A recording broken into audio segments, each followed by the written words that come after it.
Shalom, selamat sore. Apa kabar Bapak Ibu semuanya? Tuhan Yesus dahsyat. Dia sangat luar biasa, benar nggak?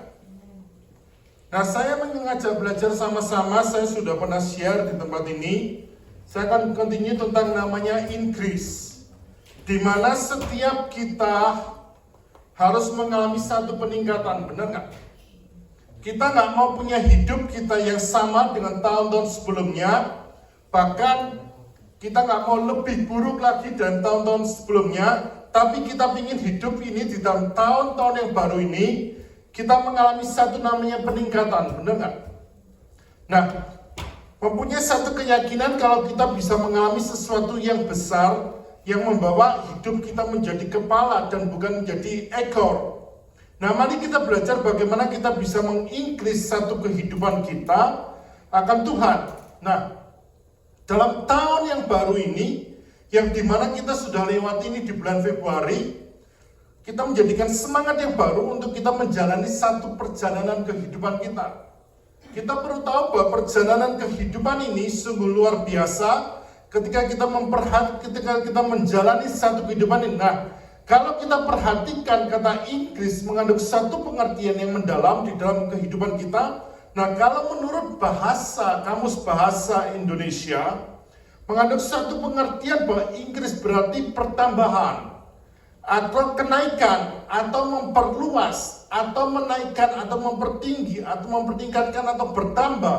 Nah, kesimpulan dari increase dan menaikkan atau meningkatkan standar level kehidupan kita.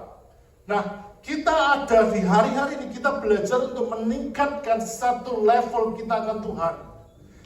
Bagaimana kita bisa mengalami satu terobosan yang besar, bagaimana kita bisa mengalami satu mujizat lebih besar lagi terjadi dalam kehidupan ini. Sehingga kita boleh percaya ketika level kita naik sama Tuhan, kita boleh mengalami satu terobosan besar dalam kehidupan ini.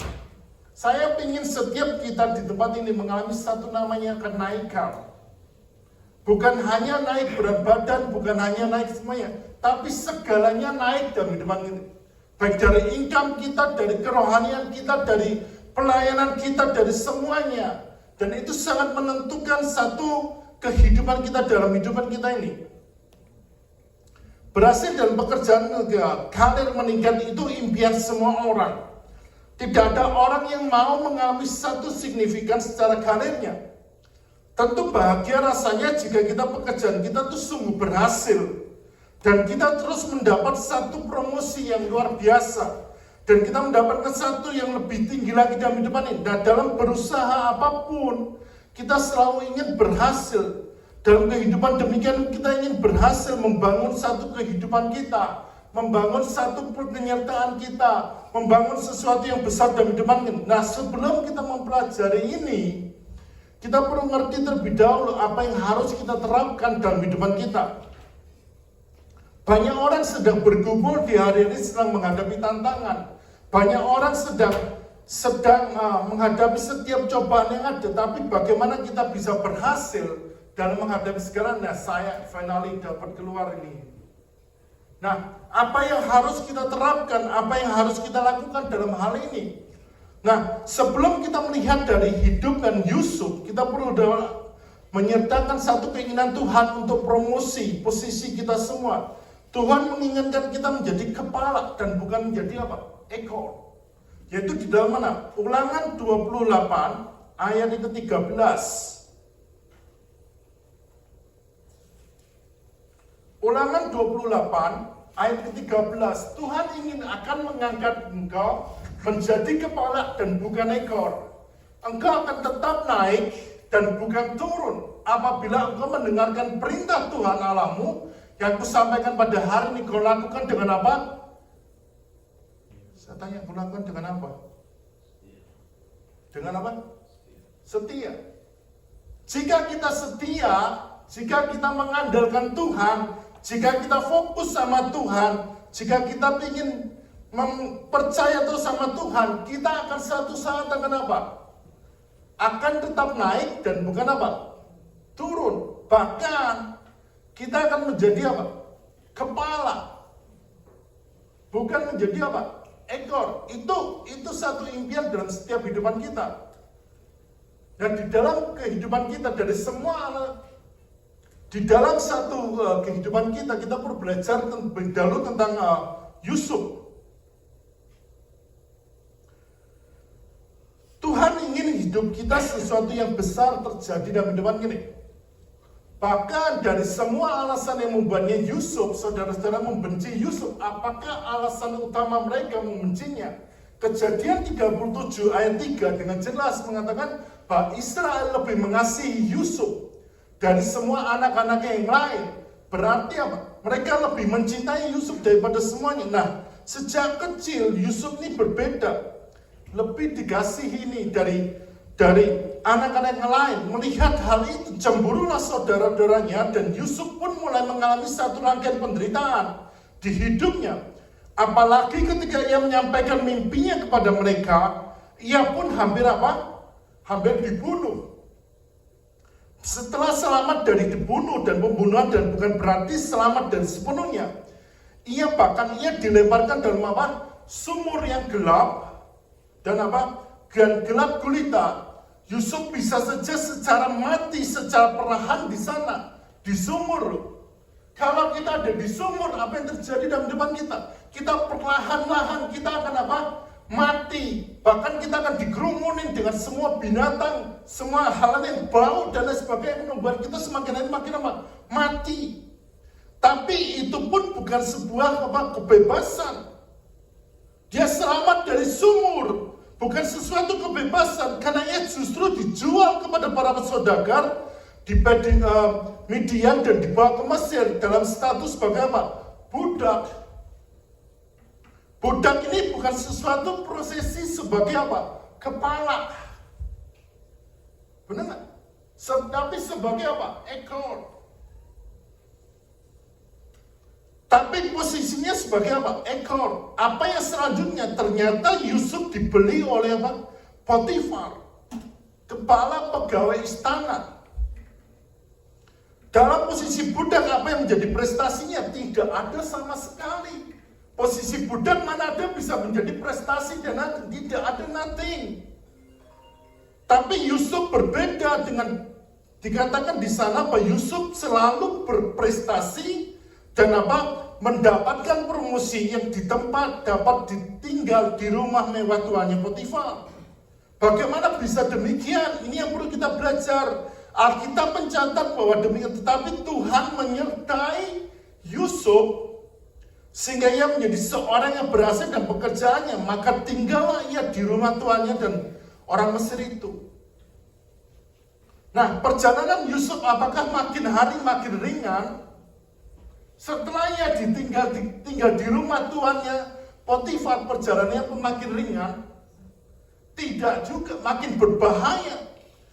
Tidak juga, dia makin masalah makin hari makin datang. Dia digoda oleh istri Potifar, tapi Yusuf dengan tegas menolaknya. Dia tidak tergoda oleh kenikmatan sesaat karena ia mau hidup dan taat. Kedagingannya mungkin mau, tapi rohnya dia mengandalkan Tuhan. Karena dia tahu bahwa Tuhanlah yang punya, Tuhan yang sertai, Tuhan yang pimpin dalam kehidupan ini. Bahkan dia ngomong gini, bagaimanakah mungkin aku melakukan kejahatan besar ini dan berbuat dosa terhadap Allah?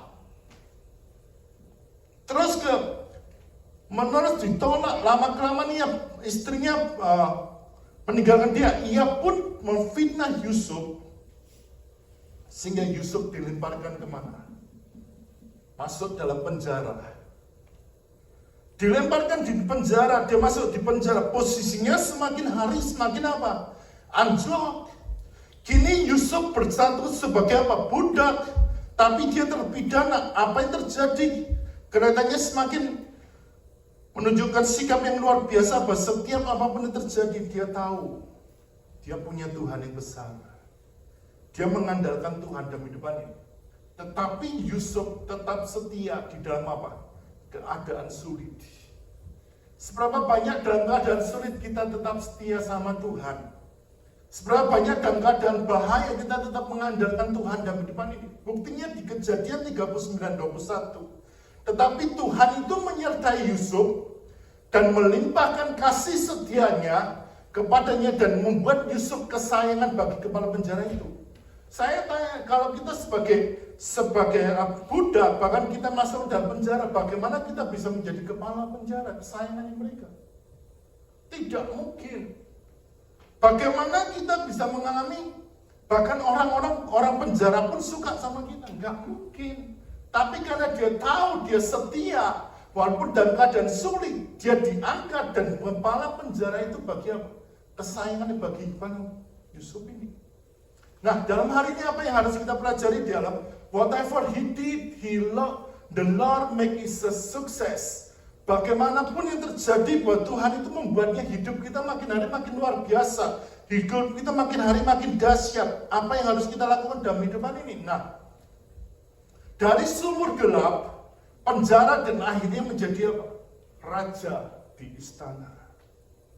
Bagaimana proses ini terjadi? Karena dia mengandalkan Tuhan dalam setiap langkahnya.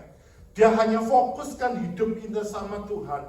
Dia fokuskan segalanya dalam kehidupan Tuhan. Nah, apa yang harus kita pelajari dalam ini? Saya secara cepat aja, karena ini sudah pernah saya share. Bahwa yang pertama, bahwa kita harus increase your vision. Saya percaya setiap kita punya visi di dalam tahun ini, benar nggak? Setiap kita punya apa yang harus kita terapkan, apa yang harus kita lakukan, apa yang harus kita dapatkan dalam tahun ini. Nah, sudahkah kita mengincrease hidup kita karena visi ini? Bagaimanapun kita bisa melakukan hal yang luar biasa. Amsal 2:29 ayat 18 mengatakan demikian, bila tidak ada wahyu, menjadi apa? Liarlah rakyat itu. Berbahagialah orang yang berpegang pada apa? Hukum. Jika tidak ada visi, hidup kita akan menjadi apa? Liar. Hidup kita akan menjadi berbahaya. Hidup kita menjadi sesuatu yang tidak bisa tertentu dalam hidup ini. Nah, kita perlu belajar namanya visi. Nah, yang kedua, increase apa? Your time. Apa yang harus kita terapkan dalam increase hidup ini? Yang pertama, pergunakan waktu yang ada, karena hari-hari ini adalah sangat jahat. Hari-hari ini sangat jahat. Hari-hari ini sangat berbahaya. Yuk, gunakan waktu kita untuk nyembah Tuhan. Gunakan waktu kita untuk beribadah. Memperbanyak waktu kita nyembah Tuhan. Memperbanyak waktu kita meninggikan Tuhan. Memperbanyak segalanya dalam hidup ini. Memperbanyak waktu kita melayani Tuhan. Karena apa? Ketika kita increase hidup kita akan menjadi apa? Sesuatu yang berharga. Benar? Katakan amin. Nah, sudahkah kita mengincrease hidup ini? Nah, yang ketiga dalam bagian increase your time adalah apa? Increase your time to worship God. Seberapa banyak kita gunakan waktu untuk menyembah Tuhan. Daud suka memuji menyembah Tuhan. Kita contoh dari Daud. Apapun yang terjadi, dia hanya memuji Tuhan segala waktu, segala hal yang terjadi, segala waktu puji-pujian kepadanya, waktunya Tuhan. Dia berikan segalanya buat Tuhan. Dimanapun kita ada, sudahkah kita gunakan waktu kita untuk menyembah Tuhan? Gunakan waktu kita untuk tinggikan Tuhan. Karena Tuhanlah yang segalanya dalam hidupan ini. Seringkali kita hanya menyembah Tuhan hanya Pak dalam kita ibadah dan kita Tapi dimanapun kita ada, apapun yang kita kerjakan, marilah sama-sama sembah Tuhan.